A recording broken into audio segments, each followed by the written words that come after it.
Thank you once again for making Locked On Cougars your first listen of the day. Another plug for you guys if you have not done so already. Join the Locked On Cougars Insider Group and be in the know on all things BYU sports that I am hearing coming to your phone in the form of a text message. It does not get much more direct than that. You don't have to go to a message board or log on to a website to get the inside intel you crave. It comes in the form of a text message, and more importantly, you can have one-on-one conversations with myself via text as well. Ask questions and the like. So join us today. Link is in the show notes, whether you're watching this on YouTube or wherever you get your podcast. It's just $5 a month to be a part of the Insiders Group. And the kicker is you get a full 2 weeks, 14 days before you are charged anything to see if it's the right option for you guys. So join us on the Locked On Cougars Insider Group. All right, we've talked a lot the last couple of days about tight end play for BYU. And going back to last week, had a great conversation, an exclusive conversation with BYU tight ends coach Kevin Gilbride. You can go back and listen to that and what he thinks of guys like Carsen Ryan as he leads BYU into the 2025 football season. Well, Carsen Ryan, why shouldn't he explain it in his own words? I had a great opportunity. BYU had an end of spring media availability last week, and I had a chance to sit down for an exclusive one-on-one conversation with Carsen Ryan to talk about what brought him to BYU, what he hopes to accomplish in a Cougar uniform, and quite frankly, why pick BYU when, last year the tight end wasn't targeted all that much. He explains all that and more, and we'll get to that right now, right here on Locked On Cougars. I have a chance to talk to you about your transfer from Utah to BYU. Can you just kind of walk me through the whole process there? Well, I mean, at a certain point in the season, I kind of decided that maybe I should think about entering the portal, and eventually I did at the end of the season and got in contact with BYU, and Coach Gilbride hit me up, and Coach Roderick, and we got talking. And early on, I had liked a lot of what they had been talking to me about and things that they'd offered me, with the offense and plans they said they had for me, and ways they envisioned using me. And so it really intrigued me about the school. And then when I took my visit, the way that things just kind of meshed personally, like getting along with Coach Gilbride, Coach Roderick, Coach Kalani, like lots of great people, and lots of good football knowledge too there. And so that's kind of what really influenced me to come here. And then all the extra stuff too, like the connections you can make as a BYU alumni and opportunities we get off the field as well. So it just, I feel like it put me in a spot to be successful on and off the field, the best that I wanted to be, and it brought me close home to family too as well. And so it was a kind of a no-brainer for me.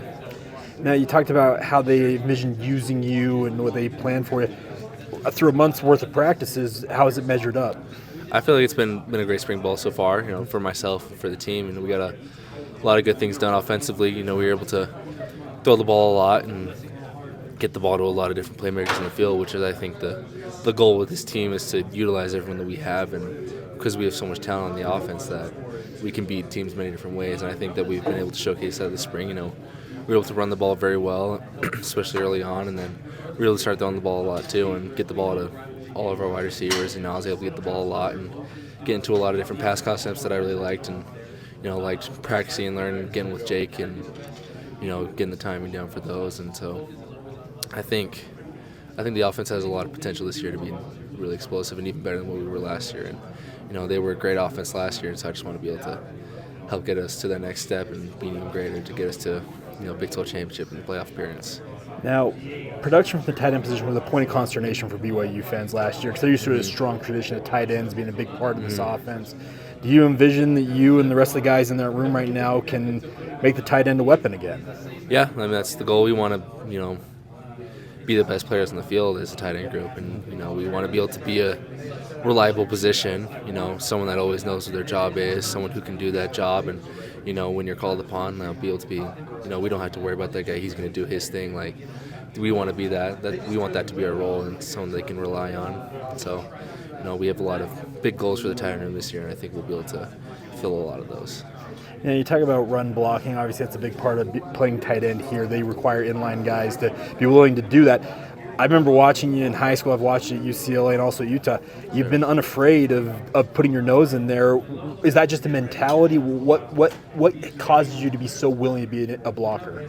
Yeah, I mean, blocking is a big technique thing, and it starts off too, though, like you said, first mentality. Like, you got to be able to want to be in there, and you want to hit someone. Like, as tight end, you're going against guys that are going to be bigger than you, and so you can't just be like, oh, I'm bigger, so I can just go and beat them up. Like, you got to want to go and fight that person. Like, you got to want to go and beat them up. And so, it's always been a mentality thing for me. I love run blocking, and it's always been fun to me, like physically dominating a person and, putting them on their back, putting them in the ground and, making yourself the bigger man in that situation. So I've always enjoyed blocking and, as I've gotten older and more into college, and now I focus more on my technique, especially in how much I've had to rely upon that too, is when you get to the higher levels of college sports and then eventually the pros, like you gotta, like I said earlier, you're smaller, so you gotta really hone in that technique, and that's gonna make up for your lack of size and strength compared to other defensive linemen. So, but yeah, like you said, it's a mentality thing, and you gotta come in wanting to hit someone. What's it been like working with Coach Gilbride? Oh, it's been really good. I like his coaching style. I feel like he holds us to a high standard. He expects us to perform at a high level, and he's always out there. He's coaching us every step of the way, like every drill. Like nothing's too small. He always points it out. Like, got to get your hips through a little more here.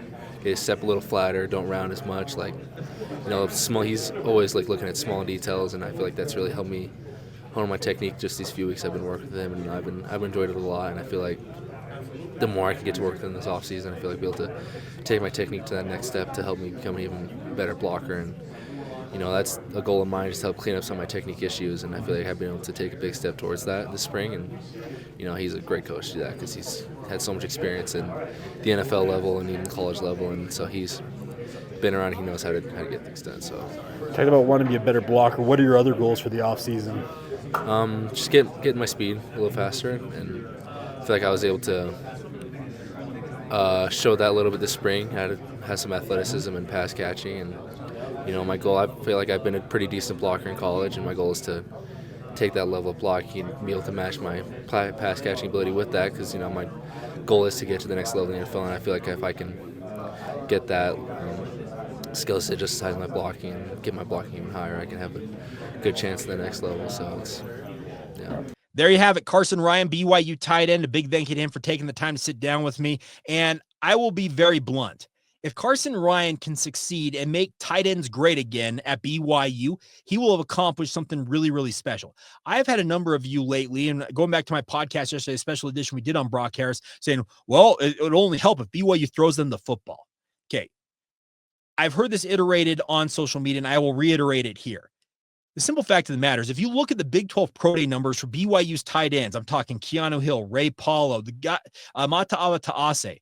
When BYU has offensive linemen who are running as, if not faster, than those same tight ends, good luck to them getting open. And that simply was the fact of life for BYU's tight ends last year. They did not have a difference maker at tight end. The hope was that Keanu Hill would be that as he made the transition from wide receiver. Nope. Mata'awa Ta'ase had a couple of moments, but never was a consistent weapon for the BYU football program. Ray Paulo, same deal. Carsen Ryan has shown at UCLA and obviously at Utah this past year that he can produce at a pretty decent level. He will need to take it to a higher level. And yes, Ethan Erickson alongside him and maybe a Noah Moiaki, et cetera, can emerge in his shadow and help be that flanking option to him at tight end.